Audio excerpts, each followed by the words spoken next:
समय है चुनावी, मैदान भी है तैयार, जनता करेगी फैसला। इस वक्त हमारे साथ में वरिष्ठ जन शामिल हैं। चुनावी माहौल है, राजनीतिक पार्टियां आपके पास पहुंच रही होंगी, क्या रुझान है, किस आकलन पर अभी आप लोग अपना निर्णय देंगे? अभी तो रुझान कुछ नहीं है। हाँ। है ना, अब शुरुआत हुआ है और जब समय आया तो देंगे, जिसको भी देना है तो, है ना, जो अच्छा लगे उसको देंगे। आकलन क्या होगा, अच्छा लगेगा उसके लिए आप लोगों ने कुछ तो मापदंड तैयार किया होगा? नहीं, अभी कुछ मापदंड नहीं किए, है ना, अभी मापदंड नहीं। निश्चित ही इस बार कांग्रेस की सरकार है, विकास को किस तरह से देखते हैं? कांग्रेस का कहना है कि उन्होंने सर्व क्षेत्र में विकास को लेकर के कार्य किया है। देखो, जो विकास किया है उसी को देखेंगे, है ना, जो विकास किया है ना, उसी को देखेंगे। और अभी तो कुछ नहीं बता सकते, है ना, तो अपना अंदर की बात है ये। ठीक, आपके क्षेत्र में विकास कैसा हुआ?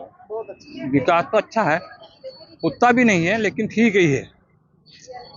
सड़कें तो पहले से बनी हुई है ना, उसको क्या विकास है, तो पहले से बनी हुई है। विकास किस चीज को मानते हैं आप, किन बिंदुओं को विकास मानते हैं? जिसमें एक मेडिकल कॉलेज हो, है ना, और इसमें मतलब बच्चों का अच्छी भविष्य के लिए कॉलेज हो, है ना, तो इसको विकास है ना। क्या ये बिंदु पूरे हुए हैं? नहीं, बिंदु तो पूरे हुए नहीं है जी। विधायक कौन है? मोहन मरकाम जी है और उनके निकटतम प्रतिद्वंदी? और लता हुसैन जी है। दोनों के बीच में काफी ज्यादा अंतर नहीं रहा है, पिछला जो चुनाव रहा है उसमें। इस बार क्या आप लोगों का ध्येय होगा जिसके आधार पे ये मताधिकार आप लोग इस्तेमाल करेंगे? वैसे देखा जाए तो क्या ये सरकार ने हम लोग कर्मचारी के हित में कोई काम किए नहीं है। देखा जाए तो आखिरी तक के हमारे हड़ताल ही होता रहा है। जब भी देखो, अभी आखिरी दम तक के हमारे कर्मचारी हड़ताल में रहे, तो हमारे कर्मचारी तो रुष्ट है सरकार से। वो कुछ हो सकता है, ऐसा नहीं, परिवर्तन भी कर सकते हैं, कुछ बोला नहीं जा सकता, लेकिन ये है कि बराबरी का टक्कर है, कुछ बोला नहीं जा सकता। लेकिन सरकार की बात अगर ना करें, केवल स्थानीय विधायक चुनने की यदि बात हो, तो विकास के अलावा और क्या आधार आप रखते हैं? तो ऐसा देखा जाए तो दोनों सरकार में विकास हुआ है, विकास वाली बात ऐसे नहीं है। इन्होंने भी अपने क्षेत्र का कुछ विकास किया है, लेकिन अब बोला नहीं जा सकता किसके बारे में कि कौन जीत के आएगा। लेकिन यही है कि पिछले बार की जैसी स्थिति रहेगी, 19-20 में ही रहेगा, कांटे की टक्कर रहेगी जी। मान के। साहू जी, आपके क्षेत्र के विधायक कौन है? हमारे क्षेत्र के विधायक मोहन मरकाम जी हैं। क्या उम्मीदें हैं इस बार मरकाम जी से? अब देखो, मरकाम जिस हिसाब से कार्य किए हैं उसके हिसाब से अब पब्लिक उनको चुनेगी और पब्लिक ही तय करेगी हर चीज़ को। विकास जितना हुआ है उसके आधार पे वोट दे, चाहे वो जो भी हो। तो कितना विकास हुआ है? अब विकास तो मुझे तो उतना नहीं दिख रहा है, कुछ भी उतना जितना विकास होना चाहिए जिस कार्यकाल में। जैसे एक 10 साल हो गया है मोहन मरकाम जी को, तो मैं नहीं समझता हूँ उतना ज़्यादा विकास हुआ है। जहाँ तक मेरे को लगता है कि विकास रुका हुआ है। तो क्या आने वाली, अगर हम दूसरे को किसी को चुनते हैं तो क्या उनके माध्यम से विकास संभव है? देखिए, विकास पब्लिक जिसको अगर भरोसा दे, अगर भरोसा जिसके ऊपर कर रही है, अगर उसको विकास हर बार, मैं जहाँ तक समझता हूँ कि विधायक निधि हर 5 साल में चेंज हो जाना चाहिए मेरे हिसाब से, ताकि उनको भी ये लगे कि हमारा जो कोंडागांव जिले का जो विकास होना है, जिस स्तर से होना है उस स्तर से नहीं हो रहा है। और मैं जहाँ तक नए लोगों को चेहरा देते जाएँ, है ना, जैसे सिस्टम में अभी, लेकिन अभी फिलहाल अभी हम जैसे भाजपा से दीदी जी को दिए हैं और मोहन मरकाम जी को दिए हैं, तो मैं जहाँ तक समझता हूँ कि भाजपा का कार्यकाल काफ़ी अच्छा था। जी, ठीक। इस वक्त कोंडागांव के बाजार में कुछ व्यापारी वर्ग भी हमारे बीच है। व्यापारी वर्ग की अगर बात करें तो राजनीतिक माहौल है, क्या उम्मीदें थी, कितना कुछ पूरा हुआ? देखिए, उम्मीद तो व्यापारी से मतलब है कि उम्मीद तो मतलब पूरा हुआ नहीं होना चाहिए। सबसे ज़्यादा परेशानी व्यापारी गाड़ी वालों को ये होता है, अवैध वसूली बहुत होता है। अवैध वसूली किस तरह? अवैध RTO वाले हैं जो परेशान करते हैं, हमारे जैसे गाड़ियाँ बाहर जाती है ना, तो जबरदस्ती का एंट्री लेना और यानी भ्रष्टाचार का आपका सीधा सीधा आरोप है? हाँ, बस और कुछ नहीं है। तो अगर भ्रष्टाचार मुक्त सरकार की अगर बात करें तो किसे समझते हैं कि भ्रष्टाचार मुक्त सरकार हमें मिल सकती है? इससे पहले जो सरकार था, भाजपा की सरकार था, उस टाइम में ये सब बंद हो चुका था, वसूली का कार्य मतलब जो है। और अभी जो है पूरा पूरा वसूली का ही काम होता है। व्यापारी वर्ग से सीधा सीधा आरोप है कि उनसे भ्रष्टाचार वसूली के तौर पर की जा रही है। युवा मतदाताओं का भी काफी बड़ा अहम रोल होने वाला है इस बार के मतदान में। पहली बार क्या आप मतदान देंगे? जी, क्या आधार होगा? आधार होगा, जो अच्छा रहेगा उसी को वोट देंगे। बेरोजगारी भत्ता, रोजगार, इस तरह से कई मुद्दे हैं जो युवाओं को आकर्षित करता है। सत्ता और विपक्ष दोनों जो है युवाओं को रुझाने की भी कोशिश कर रहे हैं। जरूरी नहीं है कि भत्ता और ये सब से दे, जो मतलब जो सच्चा रहेगा उसको मिलेंगे, जो काम करेगा उसको देंगे वोट। आपके अनुसार ऐसी कौन सी सरकार जो आएगी उनको क्या क्या करना चाहिए युवाओं के लिए? सरकार जो आएगी युवाओं के लिए जो मेन होता है उनका वैकेंसी, जो काम है, जो आगे स्तर के लिए वो जाना चाहे वो काम करेगी, तब युवा भी आगे जाके जो अच्छे लोग रहेंगे उन्हीं को वोट देंगे। जी, शुक्रिया। कुछ और भी युवाएं हमारे साथ हैं। क्या आप मतदान करने जा रहे हैं इस बार? हाँ हाँ, जा रहा हूँ ना, क्या पहला मतदान है आपका? फर्स्ट टाइम है। क्या आधार रखेंगे? किन बिंदुओं के आधार पे अपने मताधिकार का इस्तेमाल करने वाले हैं? सबसे पहले तो मैं अभी रोड में जाता हूँ ना, रोड खराब रहता है, कुछ भी देखो कहीं भी, और यही सब चीज़ें। विकास के लिए सड़क सबसे महत्वपूर्ण है। इसके अलावा क्षेत्र में शिक्षा, स्वास्थ्य, मूलभूत सुविधाएं, इन सारे बिंदुओं के भी आधार पे अपने नेता की चुनाव होता है। तो आपने किन किन बिंदुओं के आधार पे मापदंड तैयार कर रखा है? सबसे पहले तो बहुत दूर दूर इलाकों में शिक्षा ये जरूरी है। अगर वो सीखेंगे नहीं तो उनको भी ये पता नहीं होगा कि क्या क्या है शिक्षा, तो इसके लिए शिक्षा के अलावा आप निजी तौर पे क्या चाहते हैं सरकार से?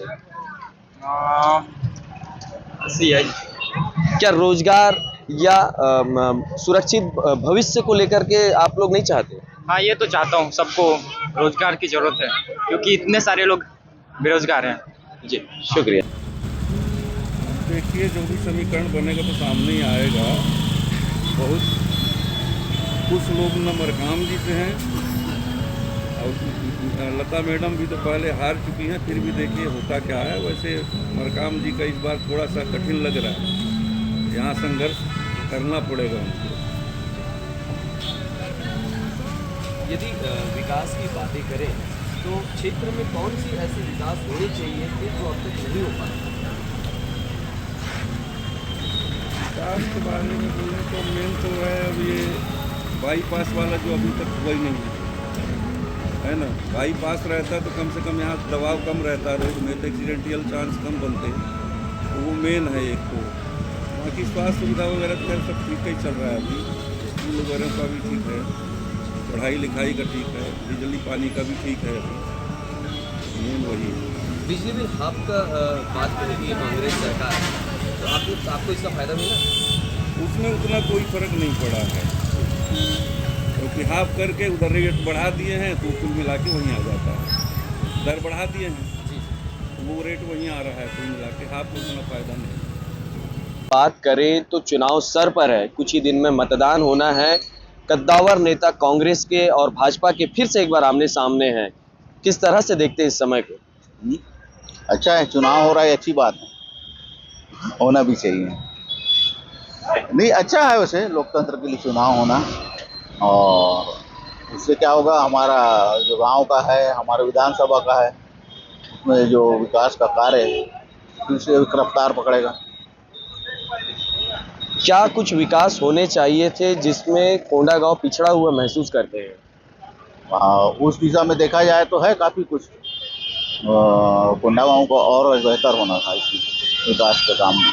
जैसे लोकल में और भी ट्रैफिक के हिसाब से सड़कों का, प्रॉपर नगर का मैं बोल रहा हूँ, जी हाँ जी, उसमें और भी था प्लान, वो हो सकता था। और ट्रैफिक में बाईपास अगर अभी तक जल्दी हो गया होता तो और बेहतर रहता इधर। और सौंदर्यीकरण इसका और होना था काम। और विधानसभा हिसाब से देखा जाए तो कुछ और लोगों के लिए, कार्य के लिए कुछ ऐसा काम होना चाहिए था जो काम- रोजगार भी एक मुद्दा रहा है कोंडागांव जिले में। बिल्कुल है, रोजगार का मुद्दा है तो हमारे यहाँ का हर जगह है कि क्या कहा जाए तो, मगर हम लोग बस्तर के हिसाब से ऐसा लगता है कि इधर रोजगार का अवसर और होना चाहिए, क्योंकि बहुत कुछ दे रही है बस्तर की जमीन, उसके बाद भी बस्तर के लोगों को उसका फायदा नहीं है। चाहे आप सुकमा कोंडा दंतेवाड़ा से लेकर कांकेर तक देख लें, संभाग में पूरे बस्तर, तो उसमें हमने तो धोखा ही हुआ है बस्तर के लोगों का।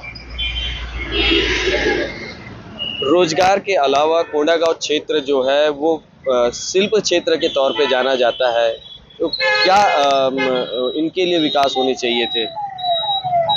शिल्प क्षेत्र में हाँ विकसित हो सकता था, मगर कुछ हद तक काम हुआ है, वो और बढ़ सकता है ना। जो छोटे कलाकार हैं उनको फायदा ज़्यादा मिलना था, उसके आउटलेट जो नहीं है उसका होना था, और बाहर भेजने के लिए जो अपना आर्ट लोगों को दिखाएं, सेल करें, उसमें और काम हो सकता है। रोजगार की यदि बात करें स्थानीय स्तर पर, आपने बताया कि बस्तर संभाग, पूरे संभाग से बस्तर ने बहुत कुछ दिया है लेकिन बस्तर को मिला कुछ नहीं है, तो ऐसे क्या क्या होने चाहिए थे जिससे रोजगार के रास्ते और आसान होते, लोगों को और अधिक रोजगार मुहैया हो सकता था? अब एक तो पहला है खनिज का, जो खनिज हम यहाँ से दे रहे हैं, उस क्षेत्र में जितने भी उससे छोटे कल कारखाने लगने थे उसको लगाया जा सकता है, उसमें प्रयास कर। और एक दूसरा एक है हमारे पास वनोपज कांग्रेस कहती है कि मक्का प्रोसेसिंग का भी शुरुआत कर दी है। हाँ, अभी की अच्छा काम है, मगर उससे अपने को रोजगार, हमारा ये कहना है कि वो जैसे प्लांट लगा तो यहाँ स्थानीय लोग जो हैं उनको ज़्यादा प्राथमिकता मिले पहले, तब तो बात है उसका रोजगार किसी भी क्षेत्र में। उसी में अनुपज में और भी चीज़ है, उसके लिए भी एक प्रयास किया जा सकता है। लोगों का खासकर कहना है कि इस बार विकास के मुद्दों पर लेकर ही हम बात करेंगे। कांग्रेस विकास तो की है लेकिन कुछ जगह पर ऐसा है जो सिर्फ मेरे हिसाब से बोलना चाहिए भूमि पूजन हुआ है, और उस पर भी पूर्ण रूप से नहीं आ पाया है मैदान में, और भाजपा उन्हीं मुद्दों को उछाल के चुनावी मैदान में आना चाह रही है। आप भी जो है ग्रामीणों के बीच पहुंचते रहते हैं, लगातार उनकी समस्याओं को से रूबरू भी हुए हैं, तो क्या लगता है केवल विकास ही मुद्दा होगा या कुछ और भी होंगे जिससे ग्रामीण या मतदाता रिझा सकते हैं? स्थानीय मुद्दे की बात करें तो सबसे बड़ा मुद्दा है इधर बेरोजगारी, और लोकल स्थानीय लोगों को रोजगार न दे के बाहर के लोगों को रोजगार के लिए बुलाया जाता है। जैसे कि अपन बात करें मक्का प्लांट की, जो इधर का बहुत ड्रीम प्रोजेक्ट है, मुख्यमंत्री का भी, स्थानीय विधायक का भी, लेकिन उसमें सबसे ज़्यादा भर्ती जो की गई है वो बाहर के लोगों की की गई है, जबकि यहाँ स्थानीय लोग इंजीनियर भी हैं, सभी चीज़ में, वेलफेयर की बात करें, लॉ की बात करें, MSW की बात करें,